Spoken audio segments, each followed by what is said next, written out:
name is Captain George Bradbury, owner-operator of Mad Sun Fishing Charters. This is your X Generation fishing report of the week, November 13th, 2016. We got this big super moon this week. Going to talk about the pros and cons of that. We haven't seen this moon in around 70 years, 1948, and we won't see another one until 2034. So we're going to talk about the pros and cons in that. First, we're going to talk about the fish that we have been seeing above the reef, the pelagic fish, and out in deeper water. The first fish we're going to talk about above the reef and out in deeper water is the sailfish. We're starting to see a lot bigger sails. About a month ago we were seeing the smaller ones, 20 to 60 pound range. Now they're getting bigger this time of year, and we are live baiting. I do recommend live baiting, whether you catch it or buy it. I would recommend at least keeping a half dozen, eight or so in your live well, especially if you're bottom fishing, because the sailfish range has been from 90 to 120 feet of water. This particular video that I'm showing now, the sailfish, we don't usually boat the sailfish, but this particular one was wrapped up in the leader pretty bad, so we wanted to free him of that. Usually we just take a picture with him in the water and set him free. This fish did go free, swam away nicely and unharmed. So there are some dolphin around still, the smaller ones, but as we progress into the winter and the spring months, they will get bigger. So again, the live bait is a good asset with this. I have seen some 15 to 20 pound class dolphin around, and there's a lot of small ones as well, but the dolphin bite is pretty hit or miss. They're either here or they're not. They go out to deeper water, they go down deep where they're harder to catch them. So as far as off the edge and along the coastline, it's just the luck of the draw. Okay, we are seeing some reef dwellers. We got the amberjack.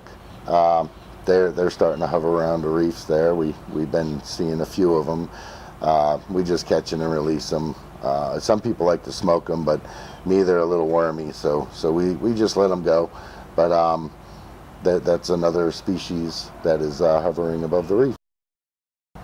Okay, we got some cobia action. We're starting to see a lot of small cobias, short. You know, the size limit is 33 inches to the fork of the tail. We're seeing a lot of small ones, but we are catching some keepers. It's not red hot yet, but we're expecting that to pick up in the next week or so.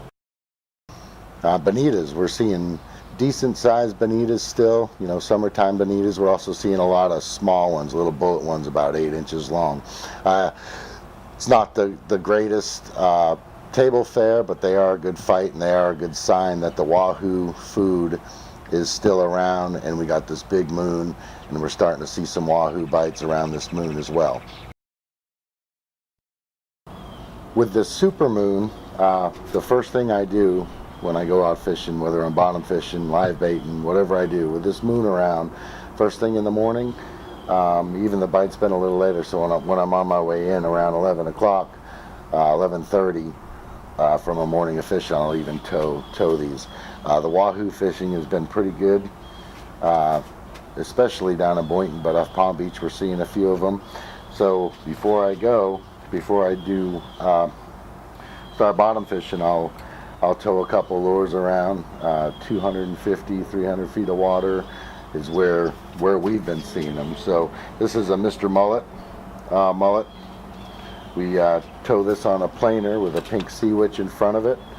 There's 50 feet of shock leader on here connected to a number 8 planer, and we tow that down deep. All you got to do is look on your depth finder, find where the schools of fish are, and I'd say if they're down 50 feet, I'd put them about 5 to 10 feet above that, set it at about 40, or if they're down deeper, and so on, just do that.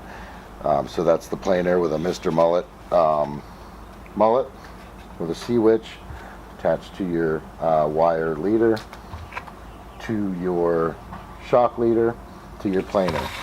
Also, at the same time, on another bent butt, I'll tow a Yo-Zuri Bonita. Again, there's a lot of little bonitas around, and the wahoo feed on those, so I'll tow this on a trolling lead. This is a 48-ounce trolling lead with 80 feet of shock leader. I'll tow that on a lead. Now you can vary the depth by a different size lead, 36 ounce and so on, but I try to get one down deep and one closer to the surface, just so I have everything covered. Remember, these fish are looking up at the at what they want to eat, so you just want to be right above them. So I'm trying to cover all my bases with that. So here's a Yo-Zuri Bonita, towing the trolling lead behind, further back than your planer bait. So that's how we're catching wahoo right now. I tow about 10 knots for that. Okay, now we're going to get into the bottom fishing report. As you know, we have this super moon, which means the closest we get to the full moon, the super moon being at its extremity, the worse the fishing is going to be during the day. You might catch a tail end, but it'll shut off right around 8:30, 9 o'clock. Now, that's the con of having the full moon and wanting to target snapper during the day. The night bite is pretty good with the moon. The moon lights up the sky lights up the ocean. Fish can see, so they eat all night long. So there's the pros and cons to bottom fishing with this big super moon. The further we get away from the moon, the better it will become gradually during the day. The night bite still being where it's at. Just be careful, watch the sea conditions. It's a whole different animal. The ocean's a whole different place at night, so just be aware. Okay, I know I've been talking a lot about sharp-nosed sharks. Well, here's a video of one we caught. If you get into these big time, just pick up and move. You found a cold spot on the bottom. Maybe you'll drift out of it. You can stick it out for 5 minutes, but if you continue to continuously catch them, just move. Same with. Okay, we caught a lionfish this week, fairly big one, over average. We rarely catch lionfish. We have a squirrel fish that'll get you burning sensation in the hand if he pricks you, and then the other one is a scorpion fish. All these are poisonous, and please be careful. Learn how to use a de-hooker to get your. And last but not least, the night bite. Like I said, the snapper bite is on at night, and it's just non-stop action. Whether last night we went out, the moon was covered up by the clouds. There was a lot of cloud cover.